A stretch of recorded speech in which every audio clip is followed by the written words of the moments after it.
Hi, everybody. Good evening. I'm Melissa, and this is Mastering the DBQ. So welcome. Thanks for coming tonight. If you are out there in the chat, why don't you just type one word that describes how you're feeling about the DBQ right now? I know that it can be really nerve-wracking for a lot of people, so I just want to hear kind of how are people feeling about the DBQ these days? While people are thinking about that, a little bit of logistics for this evening. You're here at Fiveable. Welcome. So glad you are here. You can follow us and get updates about what we're up to, as well as connections to other courses you might be interested in on all of our social media channels. So make sure you're following us there. I've got a poll on the screen right now asking about what you're interested in, what you're concerned about knowing about the DBQ. And if you could give an answer on that poll, I'm going to look at that in just a minute, and that would be super duper helpful. I see people are arriving, so welcome. Hi, everybody. Once again, I'm Melissa. We're talking about the DBQ tonight. Last logistics thing, if this is your first Fiveable live stream, welcome. We're so glad you're here. We've got the chat going on off to the side of the window. At least if you're on a computer screen, it's off to the side. You're welcome to chat there, ask questions, give comments, make responses, make this a little bit more interactive. The more interactive you are, the better I can tailor what I'm saying to exactly what you need. So it's kind of your opportunity to get me to say the right things that you need to hear. If you have a specific question, there's also an Ask a Question button, and you're welcome to put your question in there. And that allows people to upvote your question and say, hey, this is a really important one that we want to make sure gets answered. And I'll look in both of those places and try and respond to those things as much as possible. So just some upcoming things to be aware of. Students, on Sunday evenings, we are having student-led study sessions every Sunday night. So you can connect with other students who've already been through the course and get help and support from them in a way that's really different from getting from a teacher like me. This week, Jamal is going to review Unit 3, land empires from 1450 to 1750. So if you're at that point in your courses, that'll be a great stream to tune into. And Jed and Ivana are starting our student study skills study groups by analyzing documents. So if that's a skill, which relates to this DBQ stuff I'm about to talk about. So that would be a great one to tune into this Sunday night. We're also going to have a continuing series with teachers presenting different topics about the DBQ. So on the 29th, Patrick is going to talk about the thesis. On the 5th of November, Caroline's going to talk about evidence. Evan is going to talk about context on the 6th, and I'll be back on the 7th to talk about reasoning. So I'm going to give the big overview tonight, and then there'll be some upcoming streams with more specifics. Speaking of tonight, here is our game plan. What is the DBQ? Because some of you might be wondering what we're even talking about. Some of you have one coming up tomorrow in class, so you're really interested in some specifics, but I'll give a general overview first. We'll talk about what earns points on the DBQ so that you know the things you have to do in order to be successful. I'm going to talk you through a sample prompt and one sample document from a DBQ that I created based on some sources from a couple of different places. I know some common fears that students have that I want to address, but definitely also want to talk about your questions as well.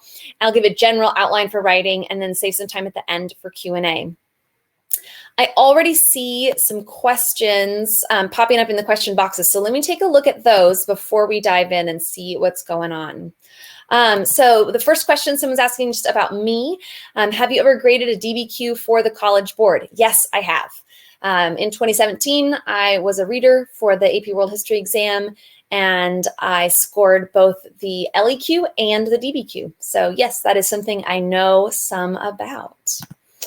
We've also got a question that is pretty time period specific. I'm guessing that's the topic of your DBQ or perhaps your essay for tomorrow. And if we get to that a little bit later, if we have some time, we'll talk about that. But I want to dive right into the DBQ specifically. We've got a lot of people wondering a lot of different things. So let's just start very briefly. What is the DBQ?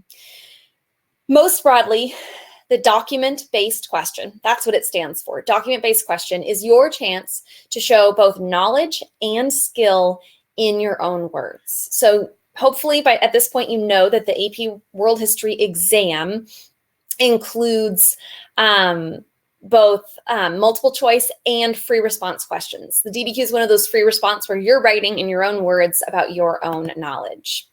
You're going to develop and support an argument about a topic relating to a prompt that you're asked about, and you're demonstrating skills in understanding sources and making connections, both between sources and connections between sources and your knowledge of world history. So this is a really big task. On the AP exam, some nuts and bolts, you get 60 minutes, roughly speaking, to answer one DBQ, one document-based question. That 60 minutes includes an estimated 15 minutes of reading time for a set of documents and a prompt, and then 45 minutes of writing time. And you are actually free to manage your time however you like, but that's the estimated time that the College Board expects students should spend on this process. Each DBQ includes 7 documents to analyze and incorporate, at least one of which will be a visual. So you're getting a set of documents. It's not all one document. It's a set of excerpts, usually, from primary source documents. Most of them will be text, but there will be sometimes a painting or a map or a chart or some other kind of visual or data analysis that's different from text that you'll also include. The DBQ will cover the period from 1450 to the present. So that first section of time on the AP World History exam, 1200 to 1450, will be addressed in other parts of the exam. And certainly some of that knowledge can come into play on a DBQ, but the primary topic of the DBQ is going to be 1450 to the present. And it represents 25% of your overall exam score. So this is a worthwhile chunk of learning. Getting good at writing the DBQ is worth your time because it has a advantage to your score to be good at this particular essay. So again, staying in the big overview realm, let's talk about what earns the points. There are 7 points on the DBQ, and I'm not going to go through the rubric point by point because I want to get us into some practice, and I want to be really practical and answer your questions as much as possible. But there's 4 categories of points, so those 7 points break down into 4 categories, and I just want to go through those 4 categories of points for you. The first is the thesis. And I saw a number of people in the polls who are really concerned about writing the thesis. So let's kind of talk big picture here first, and then we can dive into some nuts and bolts on what a thesis should look like. From the College Board rubric, the thesis needs to do 2 things. It needs to develop a historically defensible claim, and it needs to establish a line of reasoning. So let's talk about what those terms mean. Can anybody in the chat, this is a place where you can be interactive, can you give me a working definition for what we mean by historically defensible? For writing something that's historically defensible, what does that mean?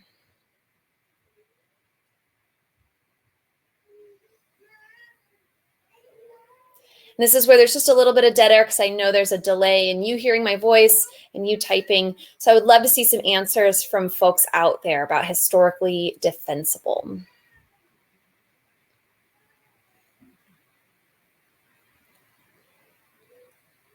Oh, people are being, oh, there we go. All right, responses are popping in. Using historical facts to argue a point has to be provable. You have to be able to prove your thesis with historical knowledge, making an argument. Those are all good responses.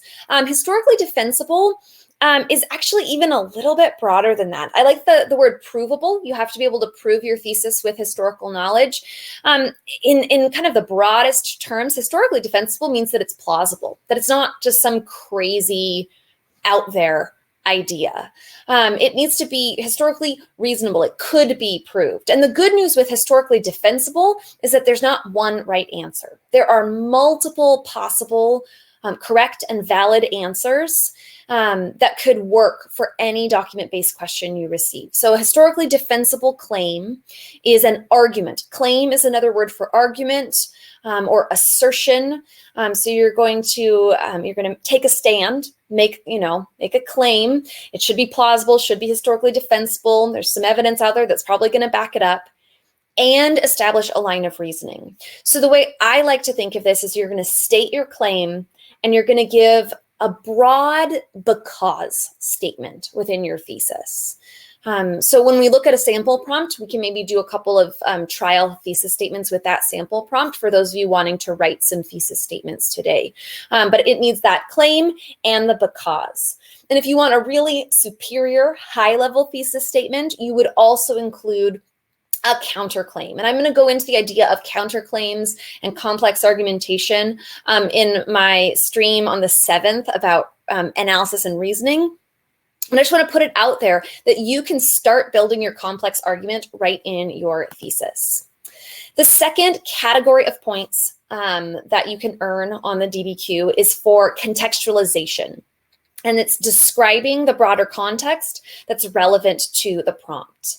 Amanda, our Fiveable founder, actually has a really great metaphor for thinking about context. Context is that little teaser right before an episode of a TV show where they say previously on, and they give you, right, like what else has been happening. And sometimes the previously on relates directly to the specific events of the episode. It's more causation. But a lot of times it's just like, who are the characters? What are their relationships? How does that all work together?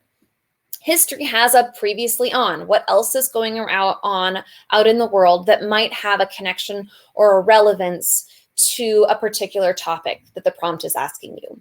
And your context, you should state that broad idea and you should link it back in some way to how the prompt can happen. I like to link thesis and context together, and I'll talk about that a little bit later and why.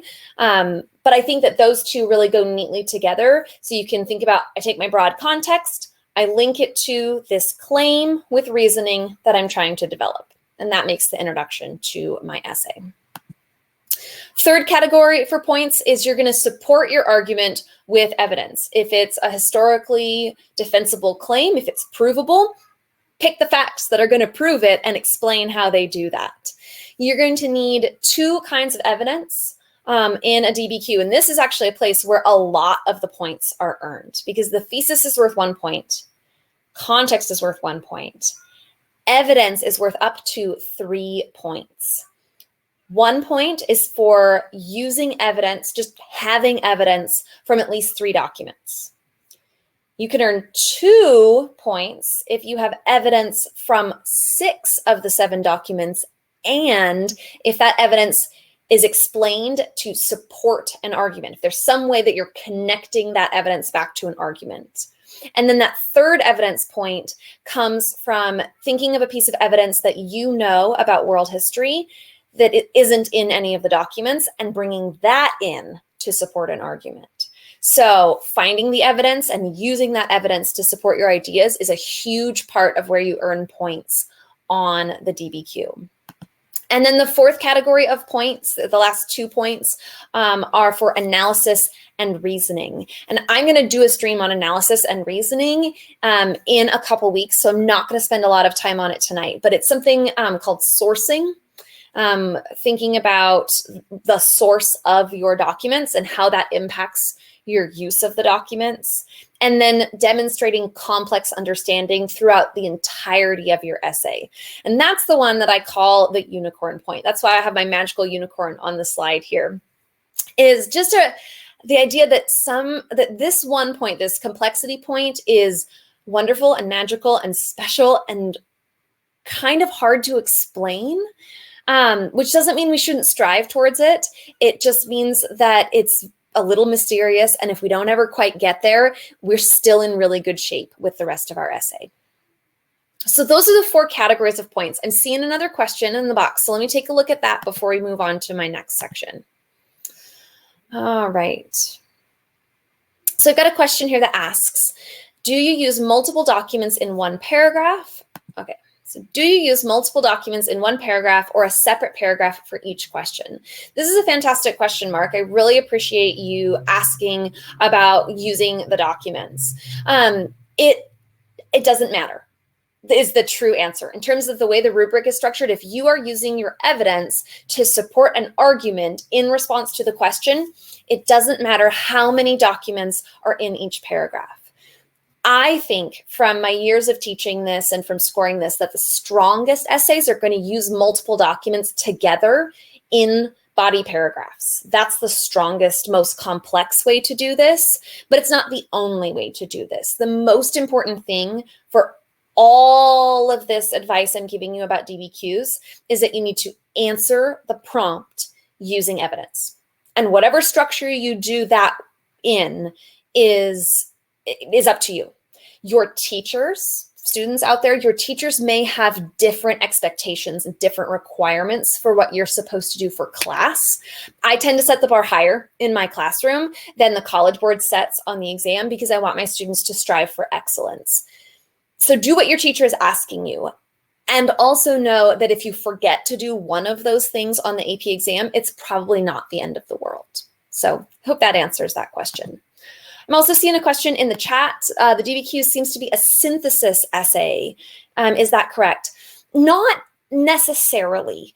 We'll look at a prompt here in just a second, and I'll kind of show you a possibility for how DBQ is going to be answered. What we're really talking about here is an essay using primarily evidence from documents. That's what we mean by a document-based question. We want to be bringing together the documents.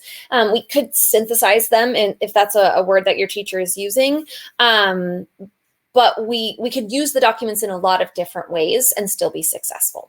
So big picture, like the process. What are you supposed to do when you receive, either in class or on the exam, a packet of documents? It's going to have a prompt at the top, some directions bullet pointed for you, and then 7 documents. And you're wondering, what do I do? So here's kind of the basic game plan for what you can do. Number 1, read and analyze the question first. Some students really struggle with the DBQ because they misunderstand what the question is asking, and so they analyze the documents for the wrong purpose. So understanding the question can help you understand the documents, because you're not just trying to understand the documents in a vacuum, you're understanding them toward a purpose. So always take the time to read through and understand the prompt. And we're going to do that together on the next slide, I think. Before you even start reading the documents, I encourage my students to brainstorm what you already know about the topic.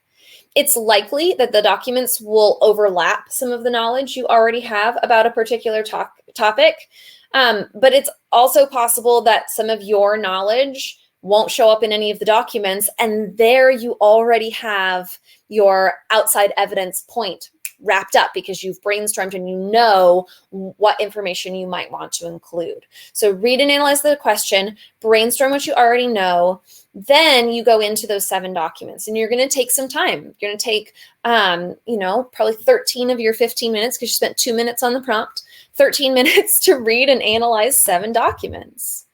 There's 2 parts to each document. And again, we'll look at a sample in just a minute. But there's the source line that tells you a little bit about the context, the author, or the purpose of a document, which is really awesome. Hang on, I've got a visitor. Hey, good night and goodbye. Nope, I'm talking to the kids. You got to go. Sorry, that was my kiddo wanting to say good night. The source line, which we'll look at, and then the text or the visual itself that includes the details that are going to become your evidence. And again, we'll look at a sample of those. Evan is making a really great point in the chat that if you don't brainstorm, you risk tunnel vision. And that's absolutely correct. If you read the prompt and you think you know what the answer is going to be about, and then the documents are leaning to a different direction, it can be a little bit jarring. So yeah, read that prompt, brainstorm what you know, then read the documents, both the source line and the document itself. As you're reading, read with an eye toward answering the question, right? How does this document answer my question? Or how does this document fit into an answer to my question? You might not know right away, but maybe by the time you get to document 3, suddenly document 1 makes a little bit more sense. So you'll just read through those documents. And then I've already been saying this a lot, but I'm probably going to say it 50 more times in the rest of this stream. You're going to write an essay that answers the prompt using evidence from your own knowledge and from each of the documents. I heard a joke over the summer at a AP Teachers Conference that AP stands for answer the prompt. And really, if that is the only skill that you took away from your class all year long, that's really going to help you on the exam, and it's going to help you in college. Right? Answer the question that's being asked. You can write the most beautiful, thoughtful piece of writing in the world, but if it doesn't answer the question, it doesn't matter, and no one's going to really care what you have to say, which is a harsh, ugly truth about the adult world. But if you learn how to answer the question, you can then develop those skills of making it sound smart or look beautiful or any of that good stuff. All right. Ooh, I'm seeing another question in the box, so let's take a look at this. Is a DBQ the same thing as being asked a question for an essay based off of a textbook? Look, that's a great question, and no, it's not. A document-based question is going to have 7 individual specific documents. Very rarely, although on occasion, one of those documents might come from a secondary source, maybe a map or a chart that kind of compiles data from multiple different sources. But in general, they're going to be primary sources. So it'll be sources from the time period that you're being asked about, directly relating to the topic of the prompt. So unless your teacher is using a primary source textbook to ask you questions, a document-based question is going to look pretty different from that. So that actually is a great transition for me to, let's look at a couple of sample pieces. So I compiled, I'm not going to say I wrote a DBQ, I compiled a DBQ from a few different places, reworded a question, and pulled together some documents to create a sample DBQ that we could use for tonight. If you scroll down to below where the video is streaming on your screen, you should see a couple of resources related to this stream. One of those is a link to the Google Doc that has the DBQ in it. And if you want to open that link and make yourself a copy, you can annotate along with me as we look at a couple of parts of that DBQ. We're just going to start looking at the prompt, right? We're going to do the first part of the process together. So here's the prompt. Let's just take a look at it and read it together. Develop an argument that evaluates the extent to which cultural traditions or belief systems affected the attitudes toward merchants and trade in the period 1200 to 1600. Okay, so there's our prompt. What are some of the key phrases or ideas that you're seeing in the prompt itself? I'm seeing some people already start asking some or answering with some ideas, brainstorming, but let's just break down, like, what is the prompt asking? So what are some of those key phrases that help you know what the prompt is asking you?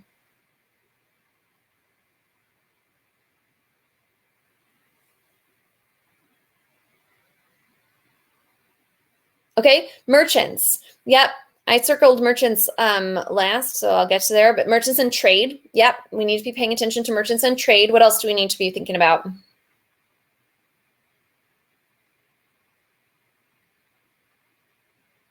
Belief systems. Yep. So the first thing I want to draw our attention to is actually the wording of the question itself. It's develop an argument. So this phrase is going to show up in pretty much every long essay question and document-based question from the College Board. And it seems really high level, college-y, university level kind of asking. And really all this means is you need a thesis, you need evidence, you need reasoning. That's what it means to develop an argument, is to have those 3 things. So really what this is saying is write an essay. Okay, so when you see that phrase, develop an argument, it means write an essay. Don't panic.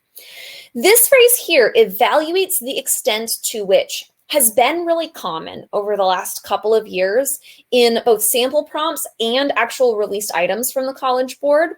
So we can't guarantee they're going to continue to use the same language forever, but it's language they're using a lot right now, so we want to notice what that means. This evaluates the extent to which is an important part of the question. Evaluate means to determine the significance of. And this extent to which phrase gives us some flexibility to answer a how much question or a why not question. And so I'm seeing a couple people in the chat having a little debate about what this question is actually asking us about. And this question is asking us about how cultural traditions or belief systems that exist in the world, how did those things affect the attitudes of that place, probably, toward merchants and trade? So how would the cultural traditions or belief systems of a place in the world affect the attitudes toward merchants and trade in that part of the world? Okay, we've seen a comment, this would be how China looked down on merchants and praised the working class, not the beliefs of the merchants. Potentially, yes. So you're already starting to brainstorm here. And if other people want to jump in the chat and brainstorm some ideas of connections you already know about cultural traditions or belief systems, so it could be religious or it could just be cultural, and how that impacts attitudes toward trade and merchants in different areas. We've got an example from China. What about other places in the world?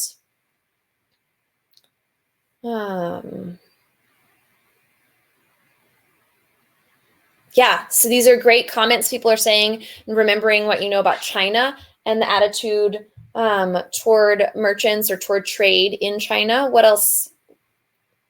What about the Middle East, or what about Europe?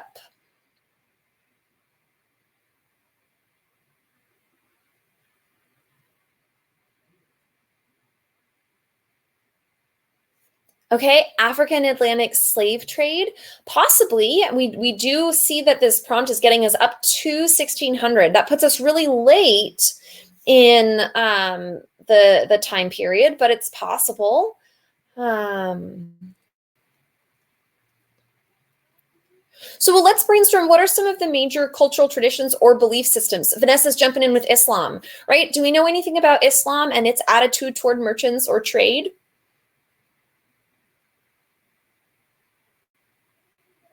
Yeah, Islam praised merchants. How come?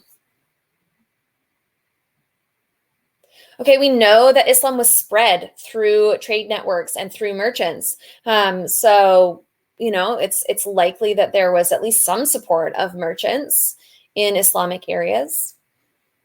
We might also remember that Muhammad, the prophet of Islam, was a merchant before he was a prophet. And so there is an element where in Islam, trade and merchants, at least early on, are respected. What's our dominant belief system in Europe? If we were going to see European documents, what might we expect to see?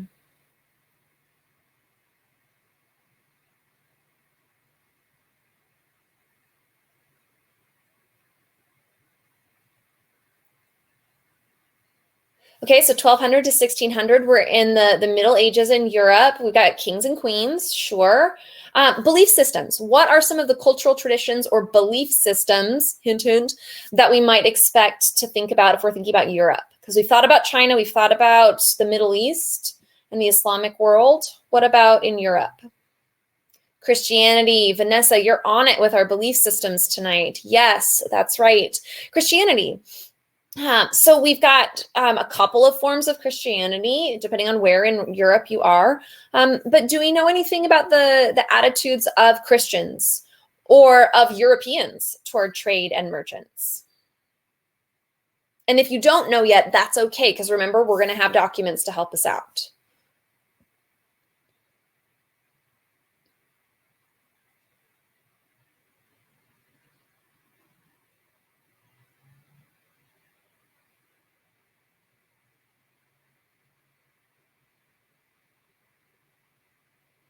All right, people either furiously typing or they're a little nervous or they've forgotten my question, and that's okay. No worries, Josiah. We're thinking about 1200 to 1600. We're just trying to brainstorm things we already know about cultural traditions and belief systems and the connections toward trade or toward merchants. We know that in China, merchants are historically looked down upon because they were viewed with suspicion by Confucianists. We know that in the Middle East, Islam is a major tradition that that supports merchants for a variety of reasons. We know that Christianity is the dominant belief system in Western Europe. And during this time period, 1200 to 1600, Europeans actually get more and increasingly involved in trade. Trade had declined early on, but they're increasingly involved and connected to trade networks. And so we may not exactly know the connection between Christianity and attitudes towards trade, but we know that we should think about Christianity as a possibility. And we should hope that the documents are going to give us something to work with there. Right? One of the things to take comfort in with the DBQ is that you're always going to have some documents to help you out. The documents aren't going to give you everything, but the documents are going to give you something. So you can take what you know, and if you're like, this isn't enough, okay, so take what you know and add to it from these 7 documents to think about how you might create a thesis and then develop that over the course of your essay.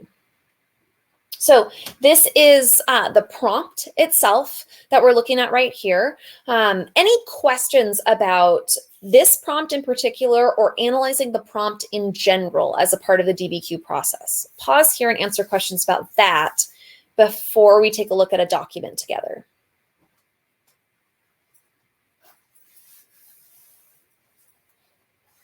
While you think about questions, I'm going to drink some water so that I can be heard for the rest of this live stream.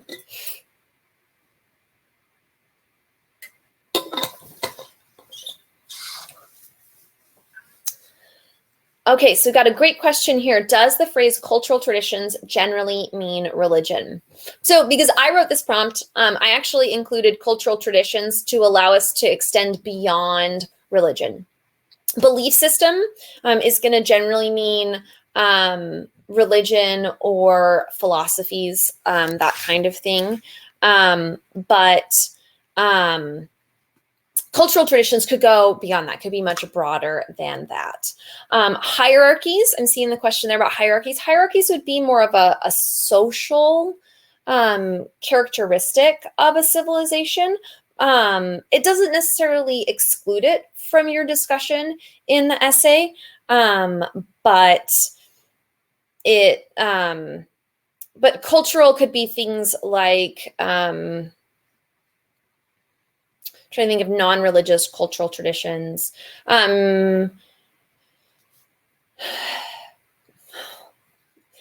Literary or artistic or just like general things that are true of a group of people that don't necessarily relate to religion.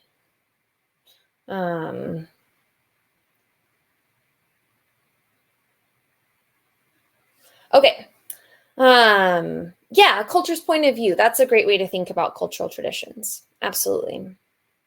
So once you have analyzed this prompt, right, you want to jump into the documents themselves. We're not going to go through all 7 documents tonight because I'm already keeping my East Coast friends up way later than I really like to. And at some point, we're all going to need to get some sleep before we write a DBQ in the morning. So let's take a look at one document. And if you don't have a copy of the Google Doc in front of you, this might be a little bit tricky to see, but I'll read you what it says so that you can get a sense of what we got here. So I started with an image document, just because that was document 1 in the DBQ that I created. This is a painting from the Buddhist cave temples at, Bezeklik in Central Asia, circa 800 CE. The painting shows the Buddha and the Bodhisattvas blessing Central Asian traders bearing gifts for the Bezeklik temples. Okay, so I'm seeing some folks struggling with resources. So if you don't have a Plus membership and you can't see the resources, this is the only document that we're going to look at tonight. And future streams, generally speaking, when we're dealing with documents, we're going to include them on our slides. You'll be able to see them on screen. You just won't be able to necessarily annotate along with us. So fear not, walk you through it. It'll be okay. The nice thing about this painting is that the source line here at the top gives us a lot of information that might be difficult to intuit or interpret from the image itself. Can you hang on just a second, guys? Can you turn the lights back on? Sorry, my family's like doing stuff around me and they turn the lights off in here. There we go. That's a little bit better. So we've got this figure of the Buddha in the center of the image. We have some figures near the top who are bodhisattvas. We have some Central Asian traders bringing gifts and apparently receiving a blessing. I'm not sure without the source line that I would have known that. So I'm thankful that the source line gives me a little bit of detail and help. So for this one, feel free to jump in the chat if you see things I'm not seeing, but I already went through this one and made some observations, and I want to point those out to you. So I've underlined and circled some things in the source line. But my specific observations, so as I'm looking at this document, the first thing I observed is something that I'm also seeing from Mark here, which is that this document is talking to us about Buddhism. And so if we're thinking about belief systems, okay, Buddhism is a major belief system in the world in between 1200 and 1600. So we can work with a Buddhist document. Great. That's really helpful to know, right? It tells us it's the Buddha, which should be a great thing to know. The bodhisattvas are also holy figures in Buddhism, so we're good there. Location, the source line also gives us the location. This painting itself is from Central Asia, and the humans depicted in the painting are depicted as Central Asian merchants or traders themselves, coming to receive their blessing from the Buddha. So that's putting us at a location geographically. We've got a context belief system-wise. The time period, I got to admit, when I was compiling this DBQ, I fudged a little to include this document on the time period. Because, of course, the question is asking you 1200 to 1600, because the College Board is asking us to focus our attention on world history from 1200 to 1600. But this was such a beautiful document that even though it comes from around 800, I think it's well representative of processes that were continuing to happen in the 1200s. Mark's asking, wasn't this right during the height of the Silk Roads? Certainly the Silk Roads had developed much earlier than this painting and much, much earlier than the time period of this prompt. But the Silk Roads by the 1200s are, yes, coming up to really their height of extent and numbers of travelers and traders moving along them. So we can definitely make some Silk Road connections, even though this particular document is technically outside the time period of our prompt. College Board will put them all in the time period of your prompt. I was working with what I had, and this is just such a beautiful painting. I wanted to include it. So someone's already got me thinking about India, which is something I'm going to say here in just a minute. But as I'm doing like just observations of the source itself, we've got traders that are being blessed by the Buddha. So right there from these observations, I can start to think about how am I going to connect this document to the prompt. I see that there's a positive view of trade, right? The merchants are receiving a blessing from the divine figure of the Buddha. So right there, I know that this isn't a belief system, at least in Central Asia, this isn't a belief system that is really down on merchants and trade. These guys aren't being treated with disdain or disrespect. They're not being treated with suspicion. They are being blessed.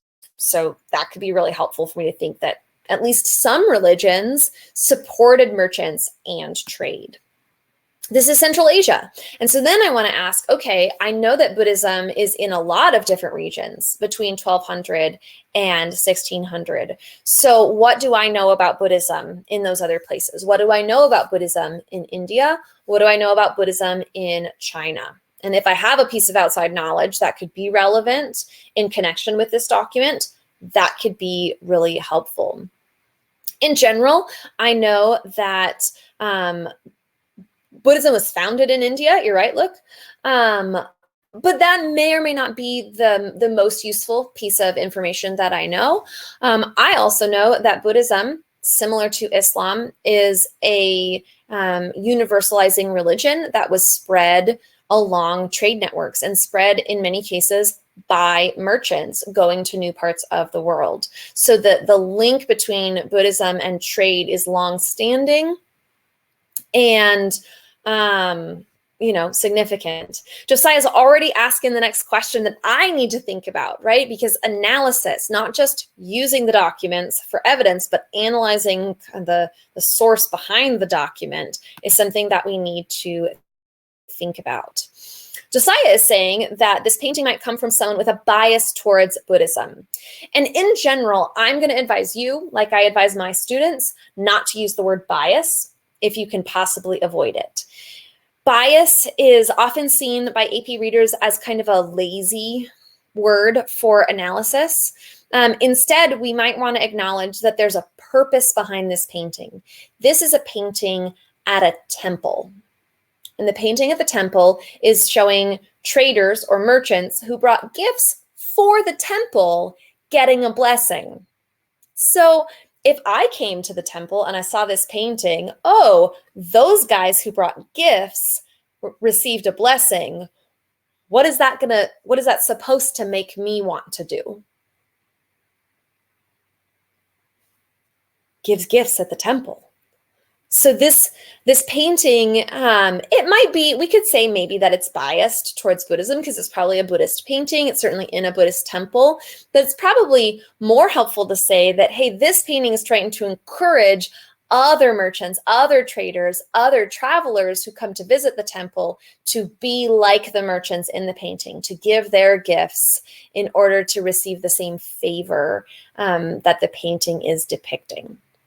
And so when we think about between Buddhism and trade, we have to acknowledge that this painting and its purpose may have emphasized a certain positive relationship between trade and Buddhism, and that perhaps other Buddhist sources would not have had the same view.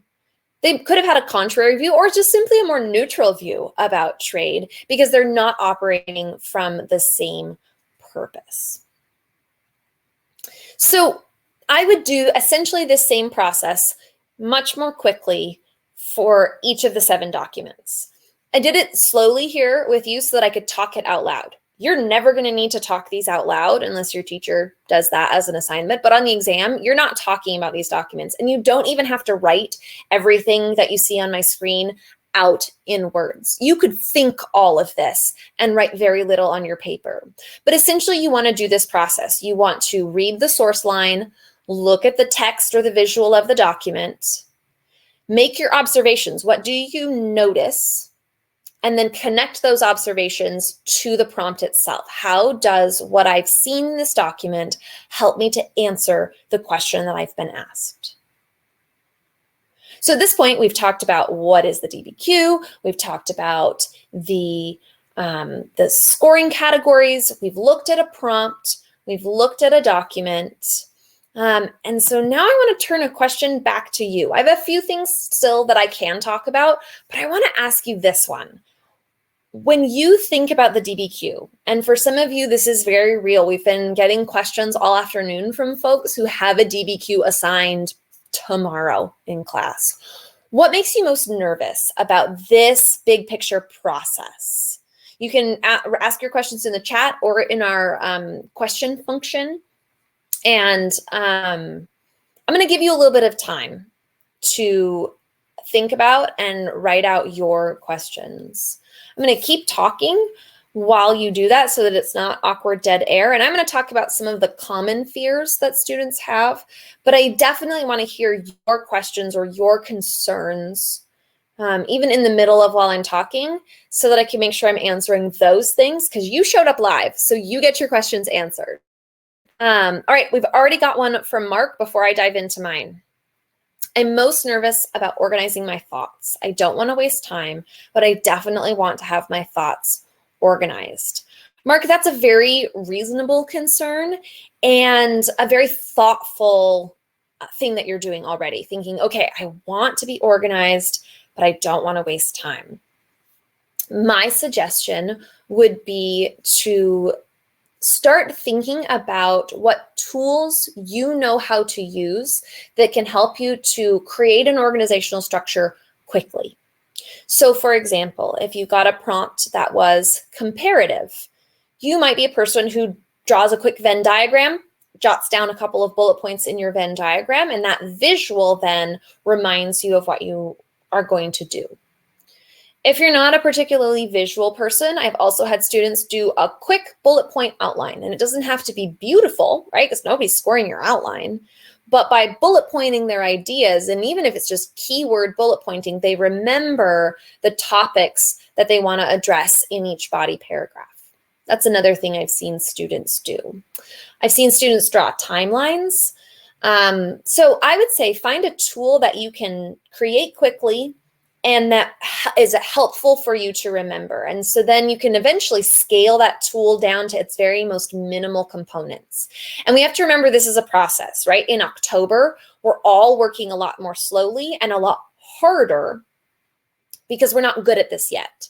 And by May, you will be much better at this process and you're going to be more confident and it's going to seem easier because you're good at it now. So that's kind of an answer to that first question. Got another question here. My biggest challenge is knowing what information is the best to include when answering the prompt.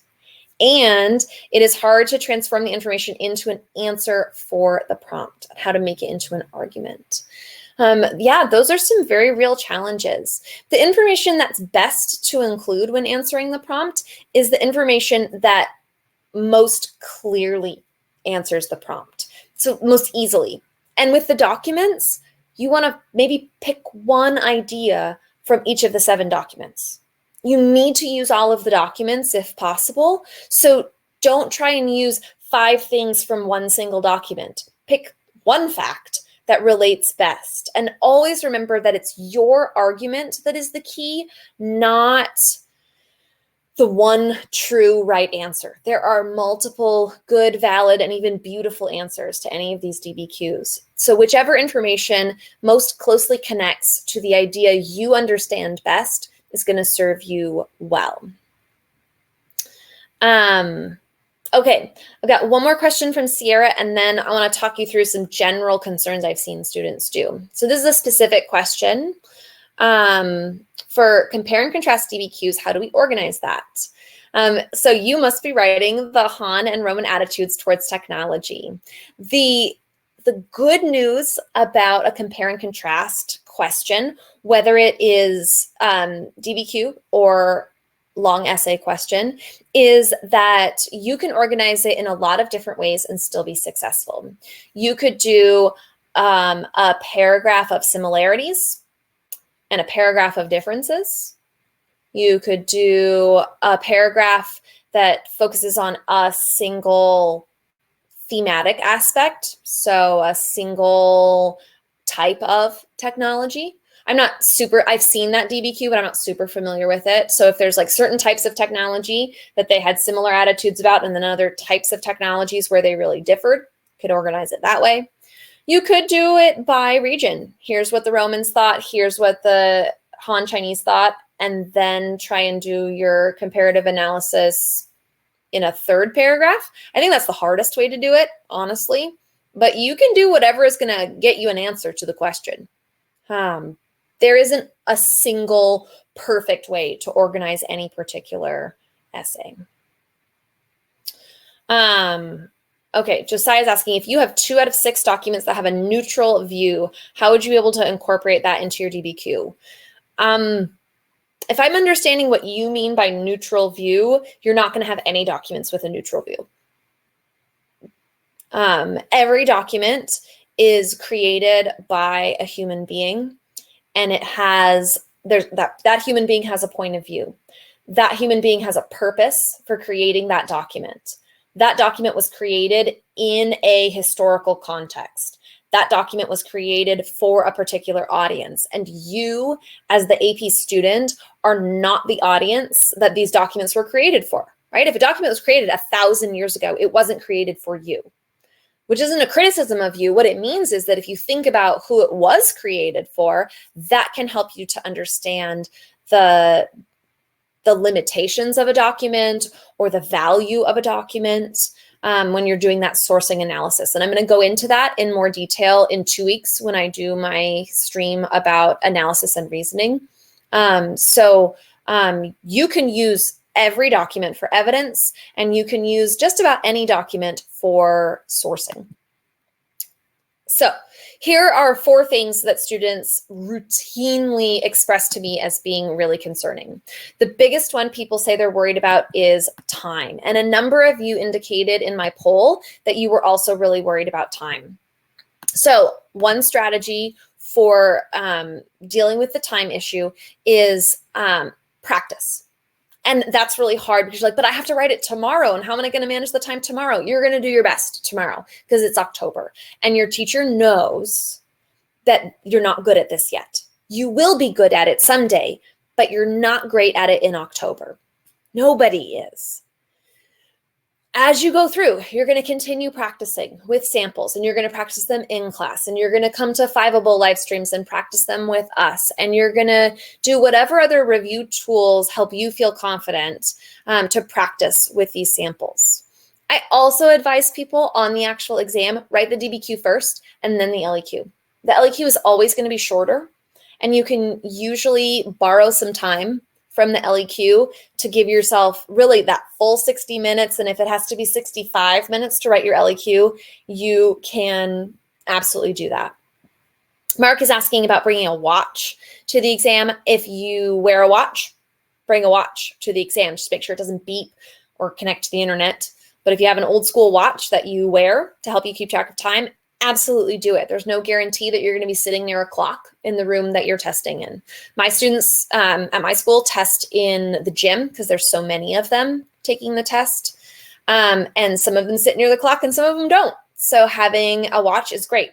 If you're a person who doesn't wear a watch or can't read an analog clock, either practice now or don't do it. Whatever's going to make you the most comfortable. Second concern people have is understanding the documents. Just like, what does this document even say? 2 tips for that. Tip number 1, read that source line, right? For the image that we looked at together, and I'll actually just jump back to it because it's kind of like, what? Right? If you look at this image, you might not know exactly what's going on in the image, but the College Board provided that source line to help you know what's going on in the image. So read that source line. I think it's comforting to know that the College Board assumes that you're a 10th grader. If you're not a 10th grader, the College Board is assuming, because the vast majority of students taking this test are 10th graders.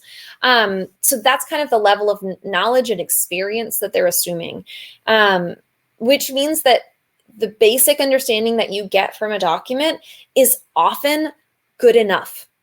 You don't have to have the most in-depth understanding. Your teacher is going to pull things out of a document that you might never in a million years have noticed in that document. And it doesn't mean that you aren't really smart. It doesn't even mean that you're not good at this skill. What it means is that you found the obvious one, which is great, and your teacher, who has years more experience with this kind of analysis than you do, found something else, and that's okay. Third common fear that people have is dealing with sourcing or point of view. You're going to need to do that process with 3 documents. And I know I keep saying I'm going to talk about it in 2 weeks, but I'm just trying to be respectful of people's time and acknowledge that I can't go into all of it today. So just know you need to do this process of sourcing for 3 of the documents. And I always tell my students, pick the 3 easiest, the 3 with the most obvious point of view or the most obvious purpose. If there's one that seems too neutral, like Josiah was concerned about, don't do that for sourcing. Pick a different one. Right? That'll be fine. And you only need to analyze one aspect of sourcing. You don't have to do point of view and purpose and audience and. You need to use the documents, the evidence from the document, but you don't have to do the sourcing analysis. So those are different skills that are being measured. So use evidence from each document, source 3 of the documents. As you're using evidence from the documents, you're going to want to paraphrase, not quote from the documents. This may be a little radical. Some teachers may disagree with me on this. I say whenever possible, don't quote. Paraphrase. Your reader is expected to be familiar enough with the documents that they can identify the evidence that you're pulling in, even if it's paraphrased. Paraphrasing it puts it into your own words, which connects it more closely to your argument. And that's what we want. I don't want a bunch of random quotes showing me that, yeah, you read the document. What I want is for you to take that document and use it to prove the claim that you made in your thesis. So that's what you should be aiming for. So you have to use at least 6 of the documents. Please use all 7 documents so that if you get one wrong, you're still safe. But so you're going to use all 7 documents. You're going to pull evidence out of them. You're going to take it into your own words, and you're going to use those words to expand on and defend that historically defensible thesis that you created in your introduction. And that's the big idea in terms of using the documents. So I'm going to pause right here. And Sierra's got another question I want to look at.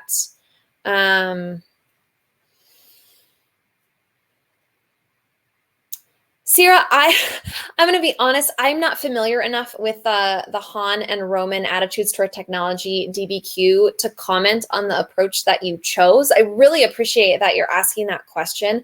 I think this is a fantastic question to ask your teacher specifically. If you've got a teacher that you're working with, if you're doing this independent study, that's a little bit trickier. But if you've got a teacher you're working with in class, take this exact question, this exact concern, and ask your teacher about it and see if your teacher will work with you to develop your approach.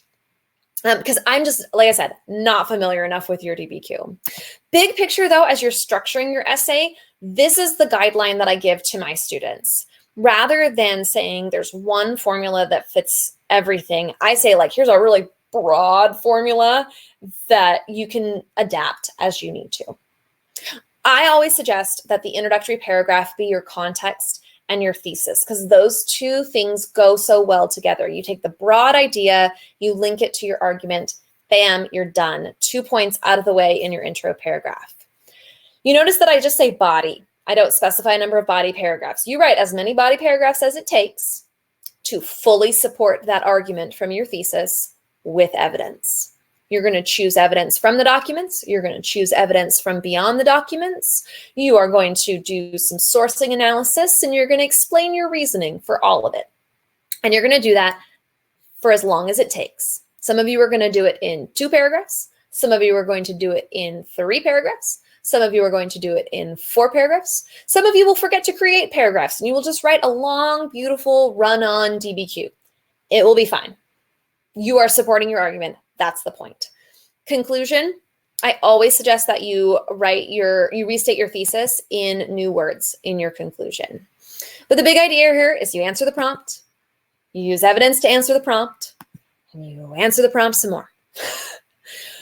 Because AB stands for answer the prompt.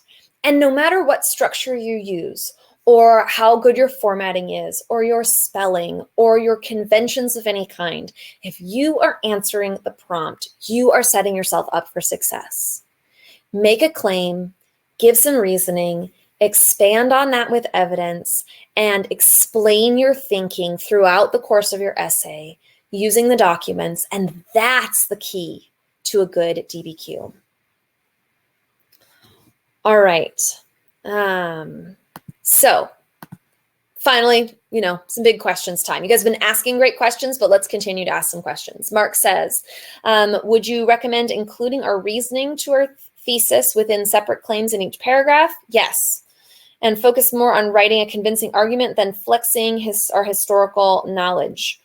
Not necessarily to the second question. So yes, include your reasoning with your subclaims. Yep, explain your reasoning throughout the entirety of your essay. Always explain your reasoning. That's going to be really important. In terms of convincing argument versus historical knowledge, you have to have historical knowledge to make a convincing argument in an AP World History course. This isn't a rhetoric rubric. The rubric is about historically defensible, so it has to be plausible, and it's about using evidence to support the argument. So having the convincing argument is good, but if your evidence doesn't link to it, or if your evidence isn't specific, right, if you don't have that historical knowledge, it doesn't really matter. That said, if all you're doing is just listing a bunch of historical facts to prove how much you know, that's also not going to work. It's really a both and. It's a convincing argument using historical knowledge, which is part of what makes this so very difficult. All right, we're at 9 o'clock. I've hit my 1 hour mark. That means it is midnight for my East Coast people, and you all need to get some sleep, especially if you are writing in class tomorrow. But I will stay for one more question. So whoever types the fastest gets to ask me one more question. And then I'm sending y'all off to bed, please.